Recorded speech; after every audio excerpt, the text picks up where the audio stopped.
अभी आजकल के जो युवा हैं कैसे आगे बढ़े, अपना फ्यूचर कैसे बनाए, उनके लिए क्या मार्गदर्शन देना चाहेंगे? युवाओं को मैं पहली मेरी सजेशन है, मेरा उनसे अनुग्रह है, उनसे विनती है कि नेताओं के पीछे भागने का काम मत करिए। पहला काम आप पढ़ लिखिए, अच्छा तरह से पढ़िए। और पढ़ाई लिखाई ठीक है, आज नौकरी नहीं मिल रही है, लेकिन पढ़ा लिखा रहेगा, अगर हल भी जोतेगा ना हो तो भाई सही तरीके से जोतेगा। तो अगर किसी समाज को आगे जाना है तो सबसे पहले उसको शिक्षा को आगे लाना होगा। जब तक घर घर में अच्छी शिक्षा नहीं होगी तब तक समाज का सुधारना बड़ा मुश्किल है। तो हम नवयुवकों से यही कहेंगे कि बहुत परिश्रम करके, मेहनत करके पहले आप शिक्षित बनो। शिक्षित बनने के बाद तब एक संगठित हो जाओ, और संगठित होने के बाद तब अपने हक और हकूक़ के लिए, अपनी हिस्सेदारी के लिए आप लड़ाई शुरू करो। आप स्वतः लड़ाई शुरू करो। नेता तो हमारी लड़ाई शुरू कहने के लिए करते हैं, लेकिन वास्तव में उन्होंने नहीं किया अभी तक। अगर करते, एक भी नेता अगर कहता कि हमको आरक्षण दीजिए, नहीं तो मैं रिजाइन दे रहा हूँ, मंत्री पद से मैं रिजाइन दे रहा हूँ, ऐसा कहीं सुना आपने? दधीच ने अपने समाज के कल्याण के लिए हड्डी दे दी थी कि मेरी हड्डी से अगर मेरे समाज का कल्याण हो जाए तो मुझे मार के मेरी हड्डी ले लो और समाज का कल्याण होना चाहिए। ऐसा दिलेर आदमी कोई है आज?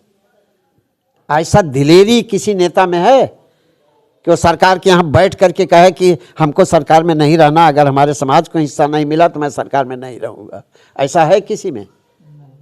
वो केवल अपना और अपने बच्चों का कैरियर देख रहे हैं और बोलते हैं हम आपको देख रहे हैं। भाषण देंगे तो कहेंगे हम आपकी गरीबी दूर करेंगे। गरीबी किसकी दूर हो रही है?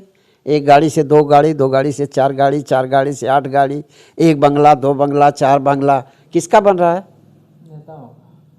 और कहते हैं हम आपके लिए लड़ रहे हैं। तो ये तो बड़ा विडंबना है।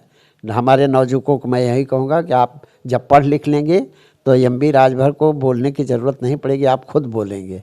अपना हिस्सा लेने के लिए आप खुद लड़ाई करेंगे, लड़ेंगे। और लड़ाकू और पढ़ाकू दो ही आगे बढ़ता है, तीसरा तो कोई ऑप्शन ही नहीं है। हमारे समाज के नौजुवकों को लड़ाकू, पढ़ाकू पहले, बाद में लड़ाकू, अपने हक हिस्सा के लिए, वो भी संविधान के दायरे में रह करके।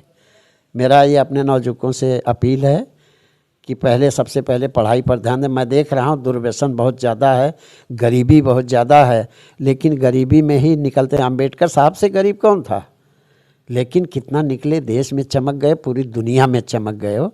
हमारे समाज में भी ऐसे हैं, प्रतिभाएं बहुत हैं, लेकिन वो क्रश हो रही हैं, उनको क्रश किया जा रहा है।